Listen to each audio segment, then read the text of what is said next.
When I was about 11 years old, we went to a pool near a forest. I was having fun, and I separated myself from my family to get closer to that forest. I don't know exactly why. I was just a kid and wanted to check it out. When I got closer, two young girls in swimsuits approached me. They looked to be about 18 to 21. One of them looked pregnant. They started asking me whether I want to go into the forest with them. I started being suspicious and got scared a little. I said no, but they were trying to convince me to go with them. I was refusing, but they did not want to let me go. After like 5 minutes, they finally gave up. I felt really uncomfortable. I tried to research this, and I found out human traffickers sometimes use their female victims to lure children. When I think about the fact that I was almost trafficked, I am frightened. Be me, driving across Ohio. It's getting late, around 10 p.m. maybe. Pull over at a rest stop because I am not paying for a hotel. Lay down on back seat and get to sleep. Wake up to a really fucking loud clunking sound. Look out window and see the most horrible face I've ever seen. It looked like pig related, with no hair, not even eyebrows. It looked shocked to see me move and fucking flees into the woods. It must have been about 7 feet tall too. Scramble to the front seat, start car, and drive for hours. Get to a hotel eventually, but of course, I don't sleep. Next morning, I look at the car and fucking freeze. The car door handle is hanging off. It was probably just some guy high on God knows what, but it scared the shit out of me. This will probably be my first and last post here, considering I'm a looker and not very familiar with the website. My boyfriend put the idea in my head to share some of my stories I have with X. I have quite a few to talk about, so if anyone is interested, I'm rather good at running my mouth. When I was about 6 years old, I lived out in the middle of nowhere in the Appalachian Mountains. We were 13 minutes away from any civilization, and our neighbors were antisocial and usually not my age. We were sitting down one night when we all heard pounding on our door. We figured it was a pillhead, so we hid in the hallway. For the next 20 minutes, I heard screaming and cries for help. The guy dragged his hands across our trailer and was scratching and shit. Probably was on meth now that I think about it. After he finally shut up, the entire family piled outside onto our front porch to see blood everywhere. Bloody handprints, bloody footprints, general spatter. It looked like the guy had been mauled or exploded or something. The worst part was the blood was not quite that deep, dark red. It was pinkish almost, and had a gel-like consistency to it. My parents went in to call the police, and I went to the bathroom. Our bathroom was a hellscape unto itself, but that's a story for another time. Our trailer was prolapsing because it was nearly 40 years old, so the half of the house that the bathroom was in only had some power. I look up in the bedroom next to the bathroom and see the blood had spattered everywhere in there as well. It was on the ceiling, dripping down onto my head. I screamed for my mom and ran out, but when I ran back in, the blood had mostly disappeared.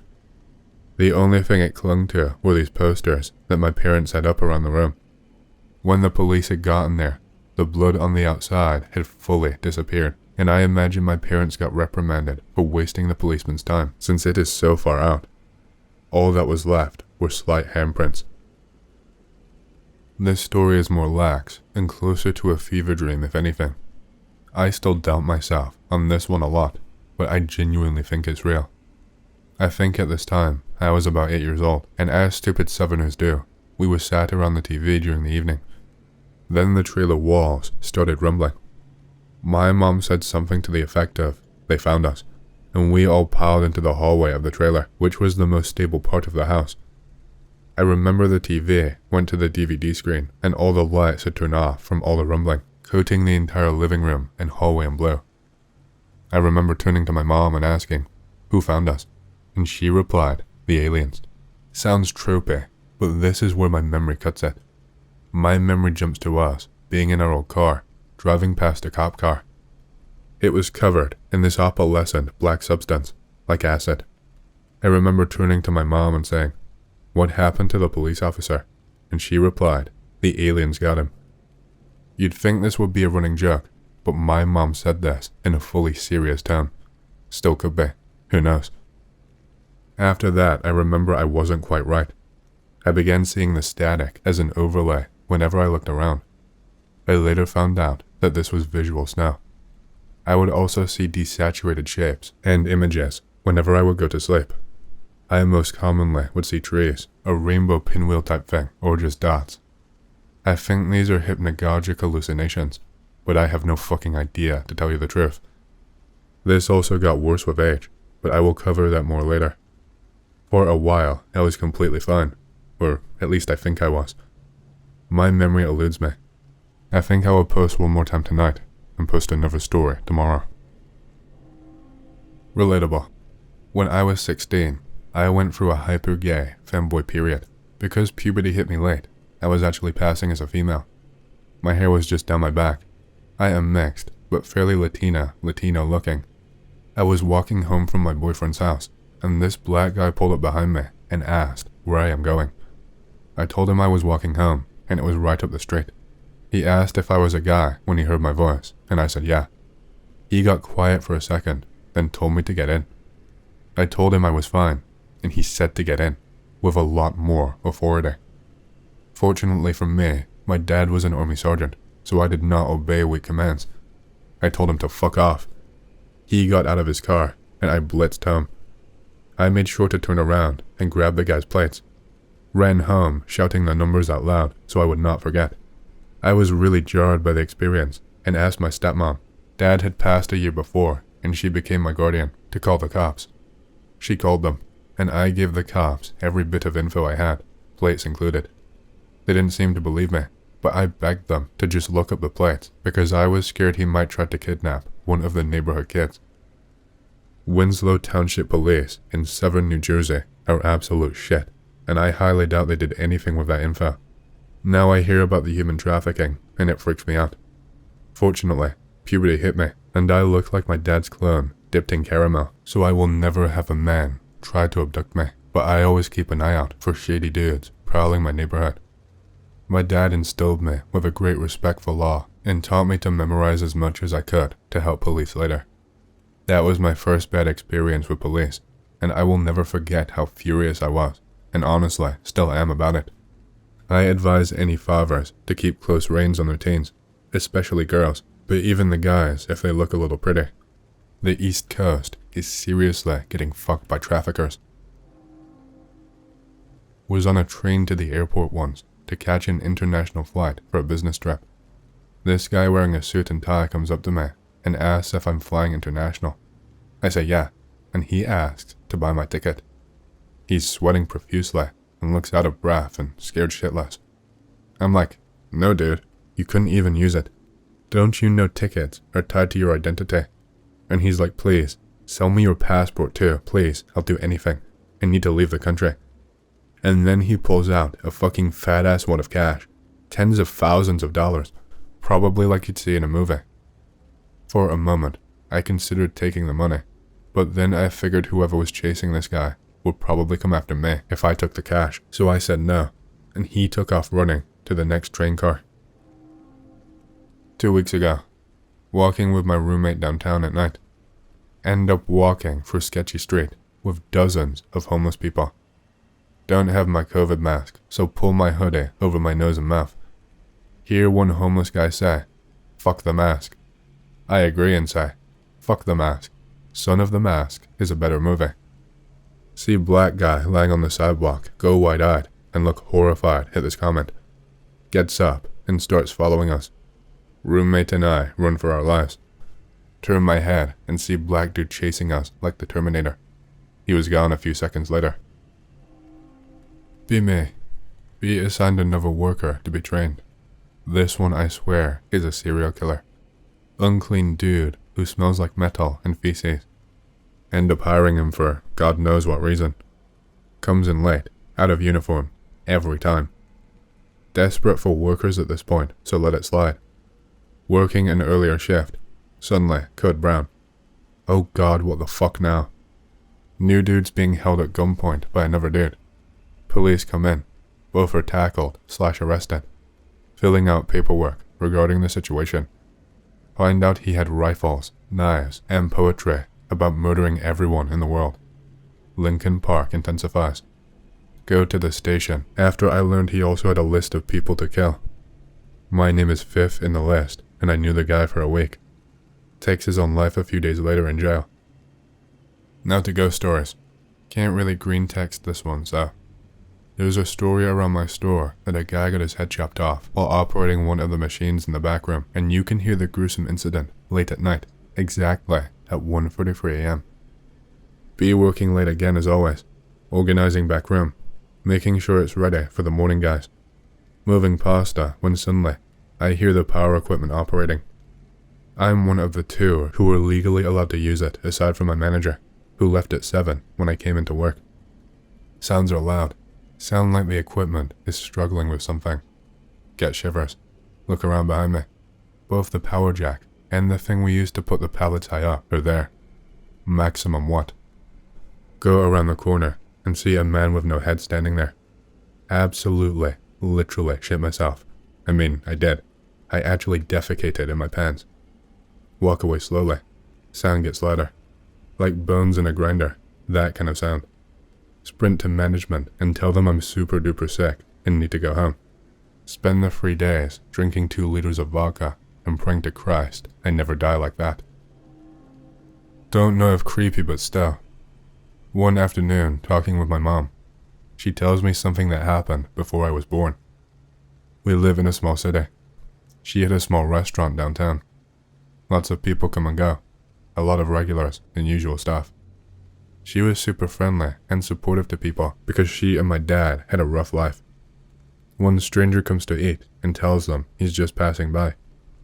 Don't know why, but my parents invite him over to our house. He stays there for like 2 nights and eats at the restaurant. He thanks my parents and tells them he's leaving to continue his trip. Tells my mom that she has a beautiful family and she should be careful because there is a lot of bad people out there. She thanks him and takes it as a compliment, nothing unusual. Stranger leaves town. It was mid-80s, so information was not as fast as today. She later found out the dude was on the run. He kidnapped and violated some kids in another city. Both my grandparents were born and grew up in rural Mexico. They had a ton of spooky stories/experiences. This took place around 1930 to 1940. Grandpa lives in a farm outside main village. He is around 12 by this time. It is night around 8 to 9 p.m. No electricity, only candles and oil lamps, so it was dark. The whole family is inside, waiting for dinner. For no apparent reason, Grandpa started to feel off. He describes it as feeling worried. The sensation increased. The environment felt heavy. Not only that, but he saw how the whole family felt similarly. Sisters played quietly instead of being loud. His mother looked off, as well as father. The sensation increased, up to the point where there was no other sound, no crickets or wind blowing. Suddenly, there is someone knocking on the door. This is weird. As my grandpa explained to me, no one used to knock on doors in a village. If they know you, they will whistle or shout out your name. And as this is a small village, everyone knew each other. Also, dogs are not barking or making any noise. They had around 5 dogs to protect the property. Great-grandpa checks from the window and opens the door. Grandpa tries to peek in here. There is a girl, early 20s, with a little boy around 8. Grandpa recalls the conversation was about the girl and little boy being lost and needing help. Great-grandpa questioned who they were, where they were from, etc. Great-grandpa is acting weird, taking too long to reply to the conversation. Great-grandma is puzzled by this and peeks from the window, screams, and tries to pull Great-grandpa inside. Great-grandpa is big, and she cannot move him. He seems to be in a trance. Great-grandma slaps him. Great-grandpa is a tough woman-punching motherfucker, Mexican macho man. Great-grandpa snaps out of his trance and gets inside. Kids are now scared of Grand-grandpa, thinking he will punch everyone, but both Great-grandpa and Grandma are terrified. They start praying and ask the kids to do the same.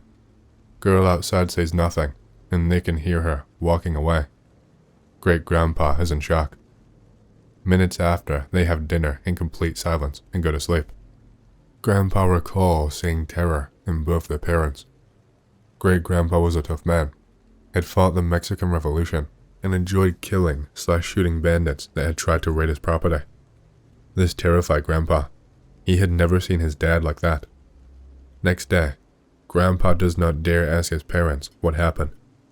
Grandpa is sent downtown for supplies. There are people already talking about the same stuff. Grandpa asks around and for more details, and apparently all agree the same, but with different variations. Girl with little boy knocking doors, asking for help. They all report a weird sensation before and during the encounter. Some people state they had no eyes. Others say they were floating, or that they even had horns and shit like that. Grandpa does not remember those details, as it was dark when he peeked, but it makes sense why their parents were terrified. Grandpa is scared, and goes to Great-grandpa to tell him everything he heard. Great-grandpa is mad, and tells Grandpa not to talk about it. Talking about paranormal only strengthens them and calls them. Couple days later, everything is normal. However, there are missing folks from the village. A family of 6, an elder couple, and some homeless guys have not been seen since that night. The houses were empty with rotten food still on dishes. They look and ask around for them in other villages, but there is no trace of the missing people. My grandma was around 3 when that happened, so she does not remember it, but their parents and family told her about that night. It is still remembered among people in the village, and they all believe it was some sort of devil. Over time, the version of the incident changes, depending on who you ask, but it is still weird how several habitants experience something similar. Not really Hollywood related, but I do not care. Be me, film school guy. One of the professors is this really disgusting, somewhat fat and smelly guy. I immediately dislike him, but everyone else seemed to be okay with him because he is smart. My disdain grows in time. Can't put my finger on it, but something is off about him. At the end of the semester, we have to take our written exam. He comes back with the results and says he lost my paper. Fuck no. Tells me I was not at the exam. Had the whole class backing me up and telling him that I was. Eventually, he concedes and tells me in private to come to his house on Saturday to find the paper together. Nope. Go to the dean. The dean is this absolute Chad, who is also the only person who gets the same vibes from that guy. It seems that he also hates him and starts going on a rant about him. The dean tells me he will take care of it. Starts a shit show with him. Tells me that they agreed I should take the exam again with another professor. Tell him I will not do that, and the professor needs to find my paper or give me top marks. Somehow, he appreciates my balls and arranges that. The fat fuck, smelly professor gets a grudge on me and looks at me odd after this incident. 1 year later, I found out he was a killer and got arrested. Apparently, he killed his girlfriend in '98 but got away with it because his dad and mom were some big shots back then and pulled some strings. The case they had on him was also very flimsy, but they kept an eye on him. Both of his parents also died recently, and they could pull the same strings for him. My face went. The police broke into his apartment and found some kind of creepy altar to his dead GF. My face went. That guy asked me to come to his house, and he probably would have killed me too. Night marchers. A phantom procession of dead warriors that walk the path they took to their final battle. Signs of night marchers. Drumming, Hawaiian chanting, trail of torches. To avoid being killed on sight by these phantoms, one must strip and lay flat on the ground. Either that, or have family in the procession. I have personally seen them. It's really not that eventful. Be me, maybe 4 years ago. Coming back from a midnight run to Jack in the Crack with my lady. Turning the bend by Makapu Lighthouse, where pic-related Pele's chair can be seen from the road. There is a row of torches coming down the mountain next to the chair. It was late, so slow down. My girlfriend in the car sees them too. Was near full moon, very light out. Clearly a row of torches coming down the mountain near the rock with no holders. Very spooked. Drive fast, as those guys are no bueno. Driving Sandy Beach Highway to clear head. Both very spooked. Turning the bend near Blowhole Lookout. Can see the ocean from the road. More torches, but in the water this time. As in, the night marchers are in canoes. Didn't know they did that. Speed home. Tried to understand what I saw. To be honest, I question it. I'm a skeptical believer. I want to believe. But they can't be real, right? I've contacted many different local legend experts about night marchers in the water and on canoes, and they've never heard of them doing that. I like to think I saw something rare, and possibly a new layer to the legend. Reminiscing about childhood in northern Missouri.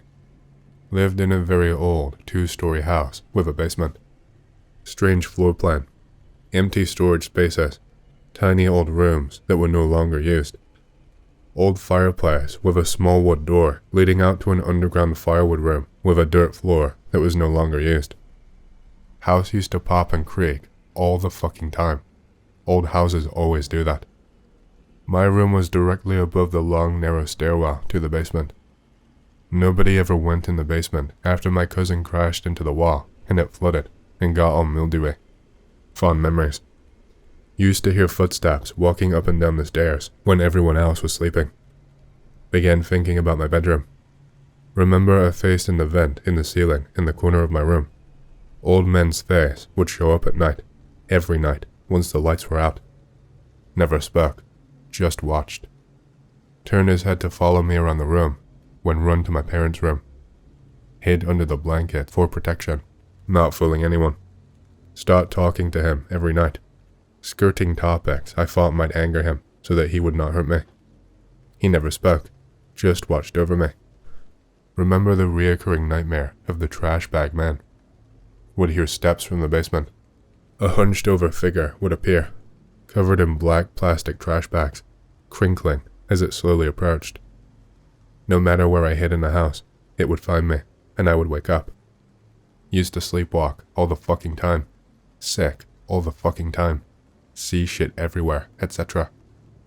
Suddenly moved to a new house, and my childhood becomes normal. Recently bring these memories up while speaking with my mother. She looks at me very seriously, tells me that she always hated that house, but would not go into detail. House was built in early 1900s near a pseudoscience teaching hospital. Cousin works construction, recently digging up roads. Guess what they found in trash bags? Be me, 15 or 14 years old. My friend and I are leaving birthday party and headed to his place. Notice our vision range going down. See a really tall man behind us, around 20 meters away. Motherfucker is almost 3 meters tall. Lots of weird noises going on around us. Start freaking out, walking really fast. My house is closer. Decide to go there instead. The man keeps the exact same distance the entire way. Mother calls me. Answer, and there is an extremely heavy static. Can barely make out my mom's voice. There's another voice in there too, speaking gibberish or another language, but definitely sounded like words. Static just keeps getting heavier and louder, and hear a ringing around us. Everything suddenly stops. The man is gone. I can hear my mom clearly on the phone. The noises around us cease. Be a few years ago, driving through the Pilliga scrub. It's about 2 a.m. There is no moon out. See something odd on the side of the road in the distance. As I get closer, realize it's something hunched over. It looks up at the car. It has reflective eyes, like a cat. This thing stands up. It's about 9 feet tall, and more pale than a British redhead. It's sort of human-like, but its arms and legs are out of proportion. Its mouth is covered in blood. Slow down, and grab my .270 rifle. This thing hoofs it into the scrub. Disappears before I can get a shot. Look at what it was hunched over. It's a fucking body of a bloke. His guts are hanging out, and his neck is all ripped up. Nope the fuck out of there at well over the speed limit. Now, here is the worst part. I went to the cops and told them everything that happened. I went with them to show them where it was. But when we got there, the body was missing, but there was a trail of blood leading out into the scrub. We all knew what had happened and were out within minutes. Fuck the Pilliga. There was a cave up in a little nearby town called Smoky Rise that was turned into a bootleg stash/speakeasy back during Prohibition. They hired someone to come in and chisel a bandstand out of a rise in the cavern floor, complete with banister and spindles. They chiseled a bar into it too. Bangor Cave. On a related note, my great-grandfather grew up with 3 boys whose family was supplying moonshine to the mafia. The boys must have tried to rip them off, because one day, they all 3 just disappeared. About 2 years later, Granddad was out cutting firewood when he heard someone calling his name down in this holler. He said it made the hair on the back of his neck stand up. He gathered up his tools and got his ass out of there. He went back the next day with his dad, and they went down in the holler and found where those boys had been buried, car and all somehow. His dad told him to keep his mouth shut about it, because, his own words, them boys can just learn to rest in the ground they got, because haints might scare you, but them that buried 'em will kill you. This happened in late August 2006, somewhere on a highway in Tennessee, a bit past Nashville. I remember, because I was celebrating my wife's birthday at the time. Driving through the Smoky Mountains. 4:30ish a.m. Early morning thick fog. Wife passed out. Dog too. Can hardly see more than 100 feet in front, so I drive a bit slower. No cars either direction for a while. Start to hear a wind-like noise. No wind though, just the noise. Roll down window. Smell a rotting smell. Start to look around. See an amber glow behind me. Glow gets closer, rushing my car. I start to think it's an old car light. Glow lifts up at least 10 feet, swings left to right. Not a car. Glow gets even closer. Glow gets on my bumper. I look into my mirror and see a native man with burning eyes. He's right on my back window, staring into my car. I noticed this glow was coming from his throat. He hid something inside or around his throat. Looked like a small glowing stick or bone. I freak out, and my dog wakes up. Dog does a slow howl while looking back at the native apparition. This spirit slows down and stopped in the highway. The glow moves off the highway into the mountains. Then it completely disappeared. I shake my wife awake. She slept through the whole thing. Dog is suddenly peeing in her lap. He's never done anything like this, not even in our home. Pull off to get gas and clean up. Notice my trunk smells like rotting flesh as I fill up my tank. No idea what happened. I just know the dog did something. The face on this thing was not angry. It looked like a man with ash-colored skin and a cloud or mist hiding its legs. Eyes dark, with fire burning inside. Amber glow in his throat, and a glowing amber bone or stick-like thing inside the throat. His face seemed like he was in pain. I have to drive back down the same highway later this year. I won't ever do it at night again. Never. B7. On a family trip to the UK. Taking a tour of some medieval ruins. Wander off from family without really noticing what I'm doing. Come across an old stone well. It's about 3 feet high.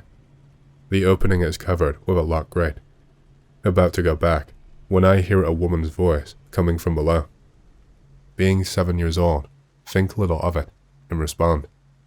Voice asks for my name, gives her own as Mary. Mary asks her if I want to keep her company. Tell her that I will if she comes out of the well. Says that she can, that she's been down there for a long while. Tells me that I should join her at the bottom, so that we can play games for as long as we want. Not quite nope. Locked grate swings open, upward, against gravity. Come down here and on. Come down here now. Nope. Jog walk back to family. Ignore the unearthly screaming coming from behind me.